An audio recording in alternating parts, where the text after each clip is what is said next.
My name is Elena Larson, and at 57, I thought I had seen the worst of human nature. I was wrong. It was a Tuesday morning in October when my world tilted on its axis. The autumn leaves were just beginning to turn, painting my garden in shades of amber and gold. I had been living with my son Oliver and his wife Claire for 6 months, helping them through what they called a rough patch. They had moved into my sprawling Victorian home in Charleston after Oliver's business venture failed, bringing along my precious 7-year-old granddaughter, Lily. I was in the kitchen preparing Lily's favorite pancakes, humming an old jazz tune when I felt small arms wrap around my legs. Looking down, I saw Lily's usually bright blue eyes filled with tears. "Grandma," she whispered, her voice trembling, "you need to leave now." My heart stopped. "What do you mean, sweetheart?" I asked. She glanced toward the staircase where her parents' voices carried down, then pressed closer to me. "My parents are sending you to a nursing home today. I heard them on the phone. They said, 'The van is coming this afternoon.'" The wooden spoon fell from my hand, clattering against the marble countertop. For a moment, I couldn't breathe.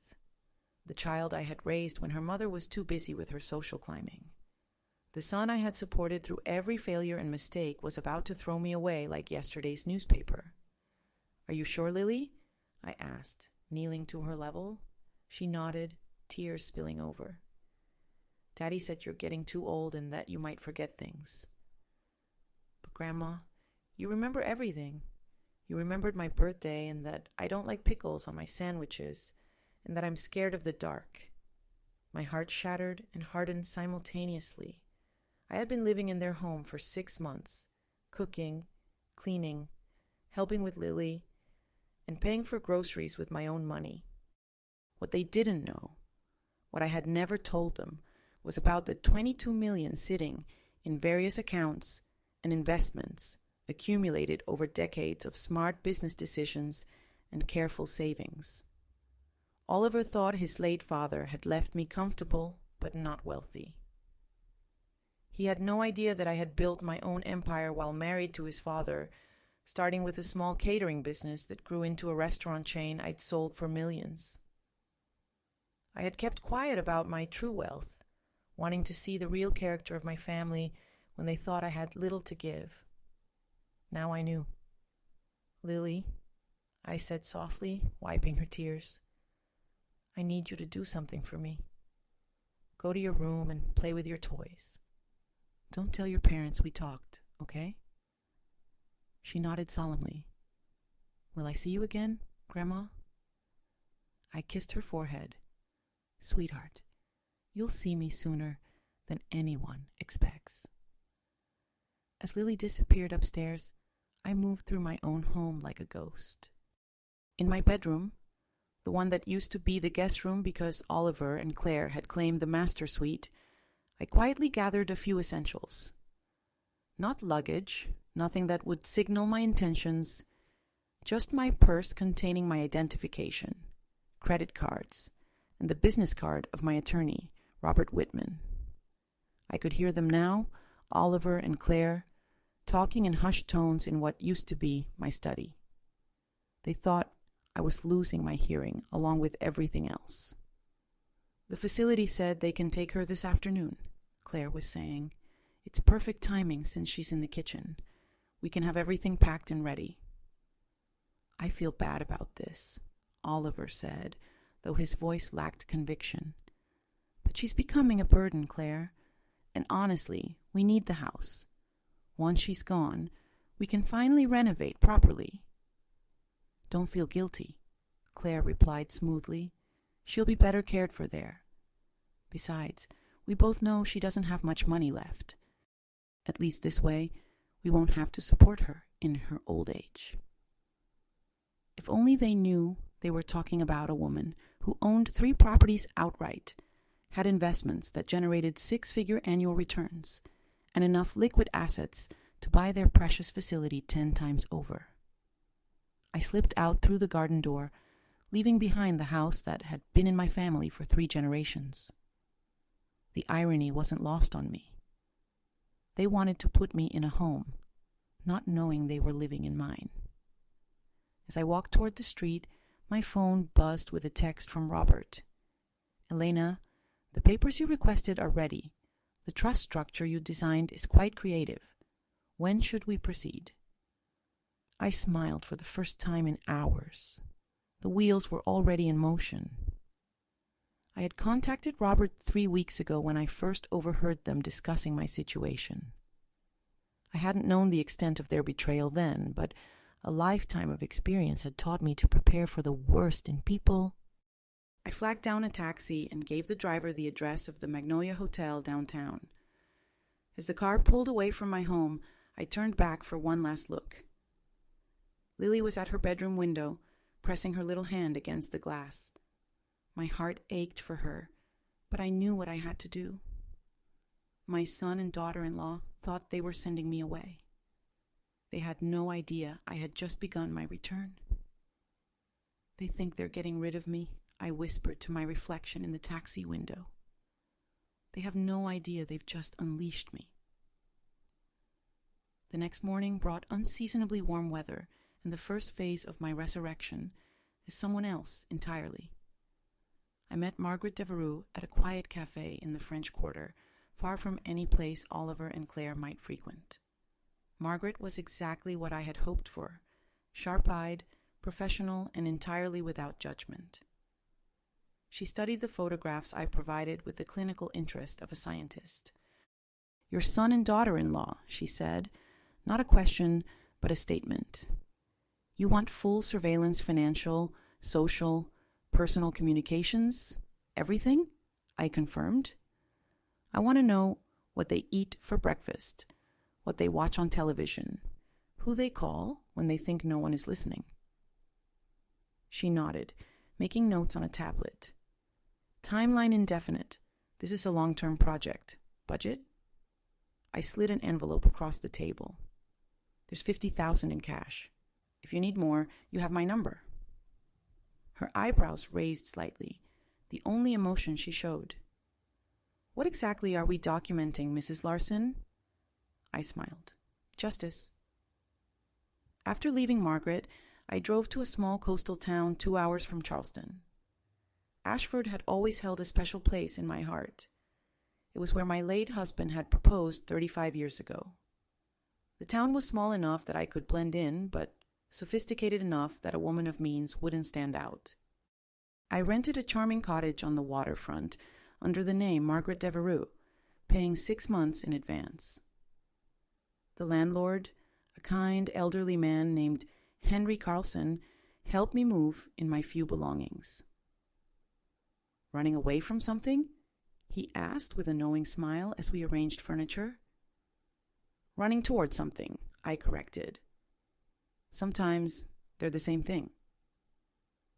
By evening, I had established my new life. Margaret Devereux was a recently widowed woman who had moved to Ashford for peace and quiet. She was friendly but private, generous but not flashy. She volunteered at the local library and donated anonymously to the church. In every way, she was the woman Elena Larson had always wanted to be free. My first surveillance report from Margaret Devereux arrived via encrypted email that night. The contents made my blood boil. Day 1, report, Oliver and Claire Larson, 10:30 a.m. Subjects discovered target's absence. Claire appeared distressed. Oliver seemed more annoyed than concerned. 11:15 a.m. Sunset Manor transport arrived. Subjects argued with staff, claiming the target had wandered off. Staff left after payment dispute. 12 p.m. Oliver began searching the target's room, removed jewelry box, several pieces of artwork, and documents. 2:30 p.m. Claire called her sister, overheard, saying, "The old bat disappeared just when we needed her gone. We can't wait much longer to put the house on the market." 4:45 p.m. Oliver visited Wells Fargo Bank, inquired about target's accounts. Manager informed him he wasn't authorized to access information. 6:20 p.m. Subjects ordered pizza for dinner. Lily appeared to be crying. Parents ignored her. 8:08 p.m. Overheard Claire on phone with unidentified male. If she's dead, we inherit everything. If she's alive, she's a problem. Either way, we need to act fast. I read the report 3 times, my hands shaking with rage. They weren't even pretending to mourn my absence. They were treating it as a minor inconvenience in their grand plan to steal my life. The next morning, I met with Robert at his law office. He had prepared the death certificate, signed by a doctor who owed him several favors and backdated by 2 days. In the eyes of the law, Elena Larson had died of a heart attack in her sleep while visiting a friend in Savannah. The friend conveniently was traveling abroad and couldn't be reached for comment. The funeral arrangement will be handled by Seaside Memorial Services, Robert explained. Closed casket, of course. The service will be tomorrow at 2 p.m. I've already notified your family. Will they attend? Oh, they'll attend, I said coldly. I mentioned the reading of the will would follow the service. Nothing motivates grief quite like the promise of inheritance. I laughed, but it was a cold sound. And the retirement facility construction begins Monday, Robert continued. I've acquired a beautiful property in Mount Pleasant, close enough that they can't claim distance as an excuse, isolated enough that their situation won't be widely observed. The architect has your specifications, and I've hired the best contractors money can buy. How long until completion? I asked. 6 months? Perhaps 7? Don't worry, Elena. I'll make sure they're kept busy in the meantime with legal proceedings and trust documentation. By the time they're required to report for duty, they'll be desperate enough to agree to anything. That afternoon, I attended my own funeral from the back row, wearing a black wig and oversized sunglasses. The turnout was pathetic. Maybe 30 people, most of whom I didn't recognize. Oliver wore an expensive black suit I had never seen before, purchased, no doubt, with money he thought belonged to him now. Claire had the audacity to wear a dress I recognized from my own closet. But it was Lily who broke my heart. She sat between her parents, tears streaming down her face, clutching a drawing she had made for me. I could see it was a picture of the 2 of us in my garden, with the words, "I love you, Grandma," written in her careful 7-year-old handwriting. The pastor spoke about my generosity and kindness, words that felt like ash in my mouth as I watched Oliver check his watch repeatedly. They couldn't wait for the charade to end so they could claim their prize. After the service, everyone gathered at Robert's office for the reading of the will. I watched from a cafe across the street as Oliver and Claire practically skipped up the steps, their grief forgotten in their eagerness for wealth. 20 minutes later, they emerged looking stunned. I could see Claire's mouth moving rapidly, probably complaining about the conditions of the trust. Oliver's face was red with anger or frustration, possibly both. That evening, Margaret's report confirmed what I had observed. Day 2. Report: subjects attended funeral and will reading. Upon learning of trust conditions, Claire was overheard saying, "22 million. Where did she get that kind of money?" Oliver replied, "I don't care where it came from.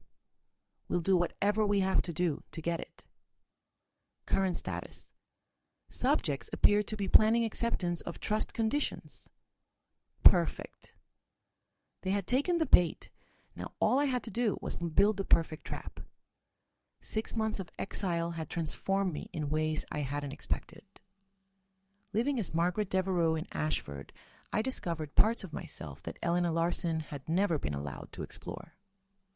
I learned to paint watercolors at the community center, took long walks on the beach at sunrise, and for the first time in decades, I slept peacefully through the night. But my peace was carefully constructed around a foundation of cold, calculated revenge. The surveillance reports from Margaret Devereaux had provided a complete picture of Oliver and Claire's true characters. They had moved completely into my house within a week of the funeral, redecorating my bedroom and throwing away my personal belongings. They had attempted to sell my jewelry, only to discover I had replaced it with high-quality replicas years ago. The real pieces were safely stored in a vault.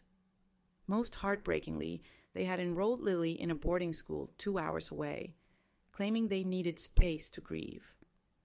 The truth captured on audio by Margaret's sophisticated equipment was that they wanted her gone so they could focus on securing their inheritance without the burden of actual parenting.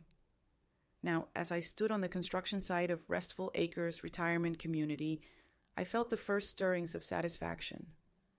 The facility was everything I had envisioned, beautiful on the surface, restrictive underneath. The residential quarters were nearly complete. The contractor, James Mitchell, reported as we walked through the main building. "Each room meets your specifications," he said. "Comfortable but basic furniture.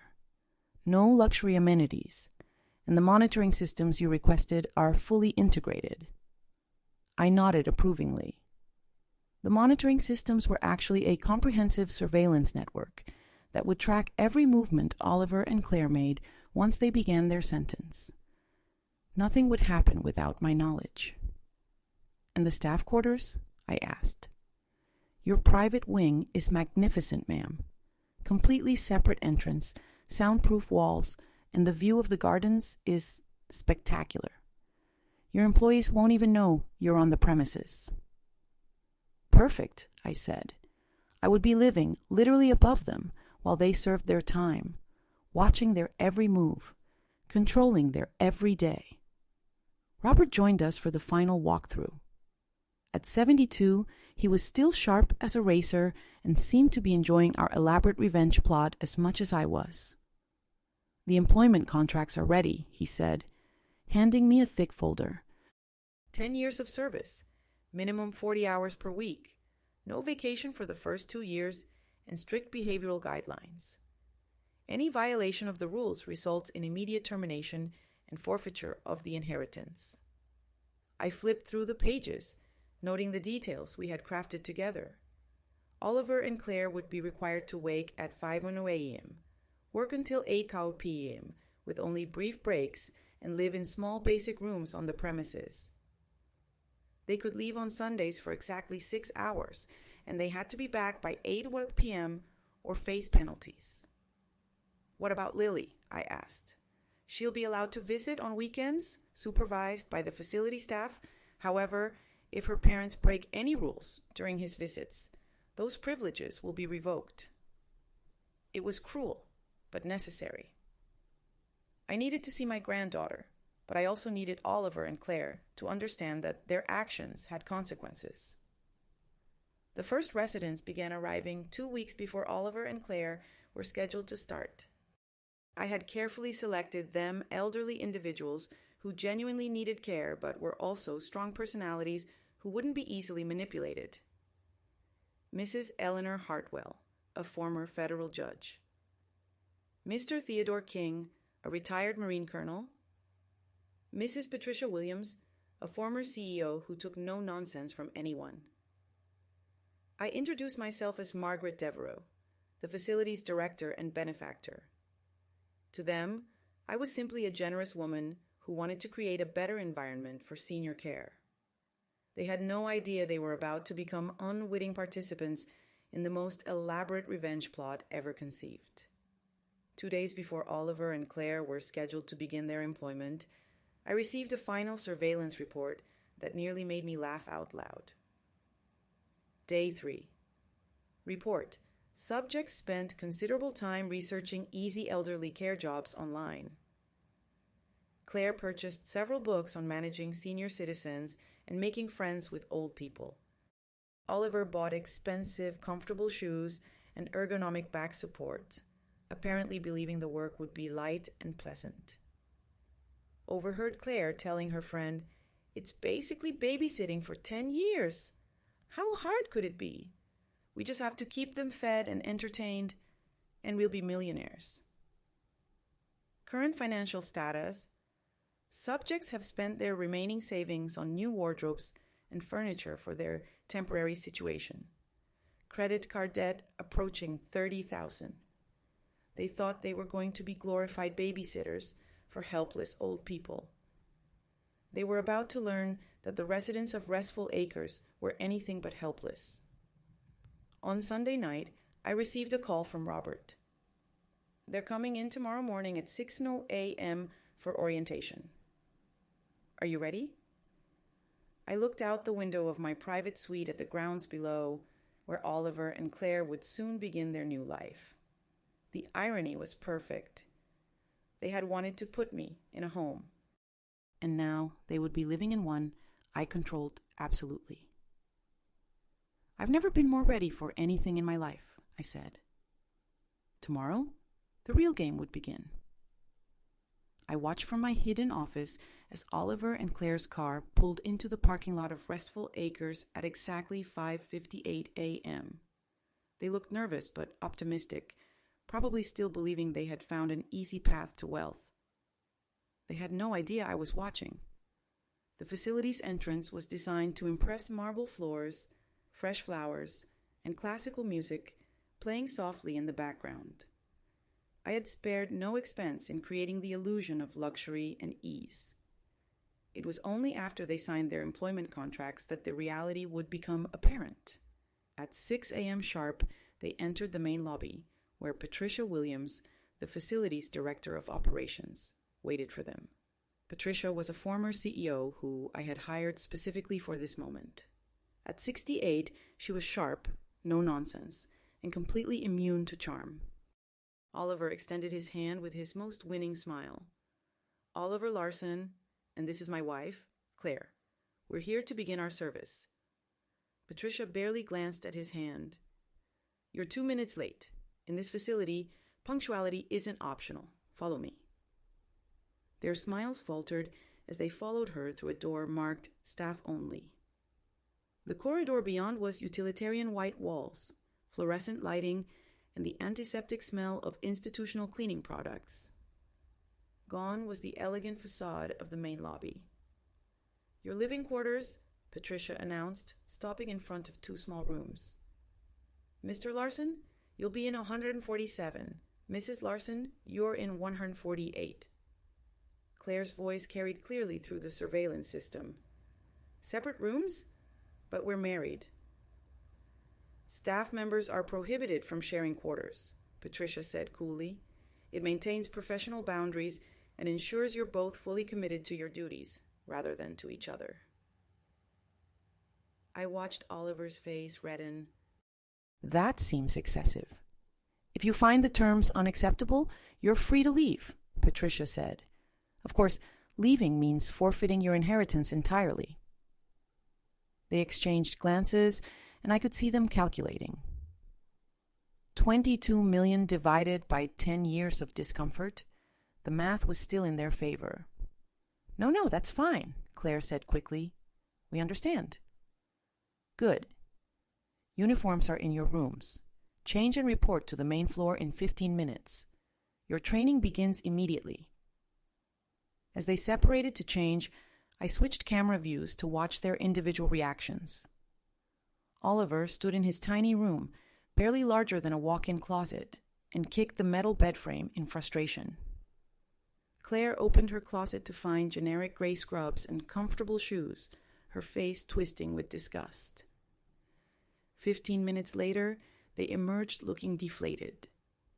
The expensive clothes they had purchased were replaced with shapeless uniforms that stripped away every trace of vanity. Patricia led them to the dining hall, where 20 residents sat eating breakfast. Eleanor Hartwell, the former federal judge, looked up from her oatmeal with sharp eyes. So, these are our new caretakers? Eleanor said, her voice carrying the authority of someone accustomed to being obeyed. They look rather young and soft for this kind of work. Theodore King, the retired Marine colonel, grunted his agreement.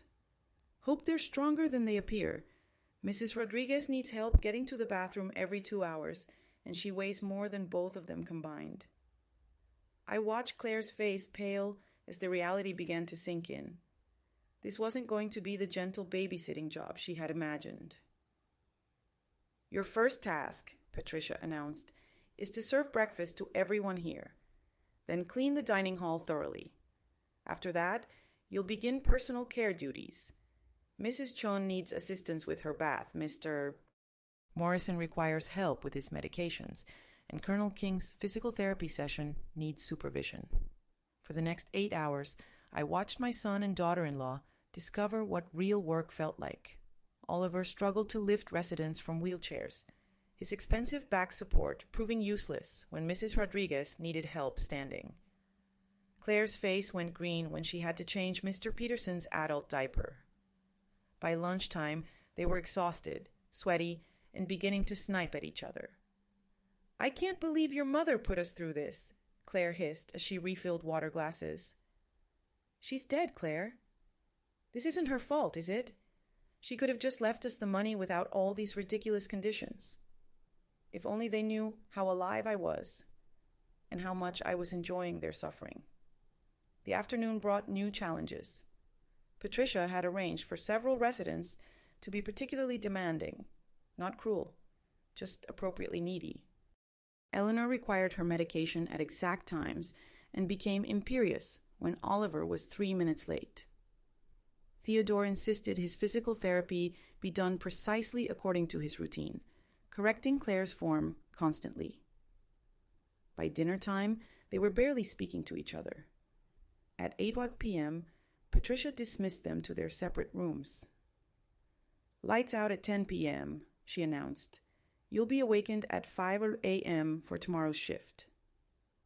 Through the cameras, I watched them collapse onto their narrow beds, too exhausted even to complain. This was just day 1 of a 10-year sentence, and they were already breaking. But the best part came at 9 p.m. when my granddaughter Lily called. I watched Claire answer the phone in her room, her voice artificially bright. "How is school, sweetheart? When can I come visit? I miss you and Daddy." "Well, darling, we're very busy right now. This new job is demanding. Maybe in a few weeks. But you promised I could visit every weekend." Claire's mask slipped. "Lily, you need to understand that Mommy and Daddy are working very hard to secure your future. Sometimes that means sacrifices. I don't want a future without you and Daddy. I just want to come home." "This is home now, Lily," Claire said, and I heard the exhaustion in her voice, at least for a while. After she hung up, I watched Claire cry. The first genuine emotion I had seen from her all day, not for Lily, but for herself and the life she thought she deserved. I poured myself a glass of wine and settled in to review the day's footage. Tomorrow would bring new challenges, new tests of their character, and I would be watching every moment, the puppet master of their perfectly deserved fate. They had wanted to put me in a home. Now they were in mine, and I controlled everything. The game was just beginning. 3 months into their sentence, Oliver and Claire had lost their shine entirely. I watched them through my cameras each morning, noting how their faces had hardened, how they moved with the exhausted shuffle of people pushed beyond their limits. The work was relentless by design. Every day brought 12 hours of physically demanding labor lifting, cleaning, assisting with personal care, and enduring the sharp tongues of residents who saw right through their false cheerfulness. Eleanor Hartwell had become particularly skilled at exposing their selfishness. Just yesterday, I had watched her corner Claire in the laundry room. "You know, dear," Eleanor had said while folding towels with military precision, "in my 40 years as a judge, I learned to recognize certain types of people. You and your husband, you're the type who've never had to work for anything real in your lives." Claire had tried to protest, but Eleanor continued relentlessly. "Don't misunderstand me. I don't judge you for that. Privilege isn't a crime. But the way you talk about this work, like it's beneath you, like caring for elderly people is some kind of punishment, that tells me everything about your character." Through the hidden speakers, I had heard Claire's voice crack slightly as she replied, "We're just trying to fulfill our obligation." Obligation, Eleanor had repeated with disdain. Not calling, not compassion. Obligation. "Tell me, what did you plan to do with your inheritance? Something noble, I assume?" The silence that followed was answer enough. By month 6, the facade was crumbling completely. The surveillance footage told a story of two people being systematically broken down by the reality of sustained effort and genuine responsibility. Claire had attempted to quit twice, only to be reminded by Patricia that leaving meant forfeiting the entire inheritance. She had also tried to hire outside help, secretly cleaning services, meal delivery, even a private nurse to assist with the more difficult residents. Each attempt was discovered and resulted in formal warnings that brought her closer to contract termination. Oliver had developed a different strategy: emotional manipulation. I watched him try to bond with the residents, sharing sob stories about his difficult childhood and his mother's unexpected death. He was hoping to make them more sympathetic, less demanding. It backfired spectacularly. Eleanor Hartwell saw right through him during one of his performances. I had been in the recreation room reading quietly in the corner when Oliver launched into his tale of woe while helping her with a jigsaw puzzle. "You know, Mrs. Hartwell, losing my mother so suddenly, it's been really hard on my family. Sometimes I wonder if she would be proud of the work we're doing here." Eleanor looked up from the puzzle piece she was examining. "Young man, in my 4 decades on the bench, I've heard every sob story, every excuse, every attempt at emotional manipulation known to mankind.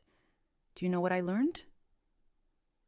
Oliver shook his head, clearly uncomfortable with the direction of the conversation. The people who truly care about others don't constantly talk about their own suffering. They just do what needs to be done. She placed her puzzle piece with precise movements. "Now, if you're quite finished trying to make me feel sorry for you, I need assistance reaching that piece near your elbow." The financial pressure began to destroy them. Living at the facility meant they had no real expenses, but they still owed money on credit cards they had maxed out before starting their employment. Claire's sister had been calling constantly, demanding repayment of a loan, and Oliver's business creditors were becoming increasingly aggressive. I watched Claire take a phone call in her room one evening, unaware that every conversation was recorded. "Linda, please just give us more time," she pleaded with her sister.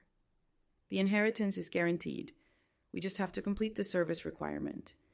10 years, Linda. 10 years of scrubbing floors and wiping butts. You could have been working regular jobs this whole time and earned more. It's 22 million, Linda. Even split, that's 11 million each. That's worth 10 years of anything. If you last 10 years, from what I can see, you're falling apart after 6 months." The breaking point came. I watched as Claire and Oliver revealed exactly who they were, proving beyond doubt that their greed and selfishness knew no bounds. But my satisfaction didn't last long.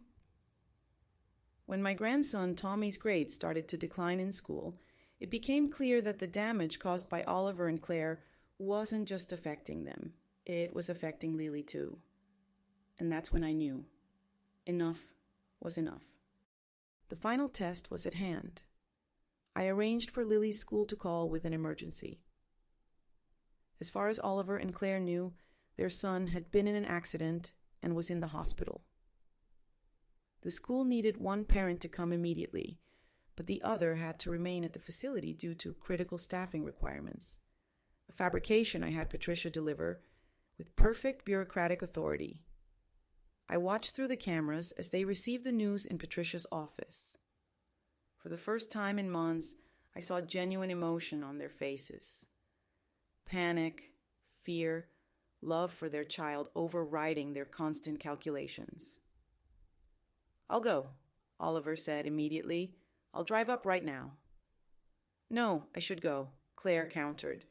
"You're better with the residents when they're having difficulties." It was almost touching until I heard the rest of their conversation. Actually, Oliver said, lowering his voice, "Whoever stays should make sure nothing goes wrong here. If there's any kind of incident while one of us is away, they could use it to terminate our contract." Claire nodded. "And we're so close to the 1-year mark. The bonuses kick in after year 1. Even with their child supposedly injured, they were still thinking about money, about gaming the system, about protecting their path to inheritance. I had arranged for the emergency to be a false alarm. Tommy was perfectly safe at school. The real test wasn't Oliver's journey. It was what Claire would do with the power of being alone. When Claire's selfishness finally surfaced, I knew they were beyond redemption. And in the end, I got exactly what I wanted. The last laugh.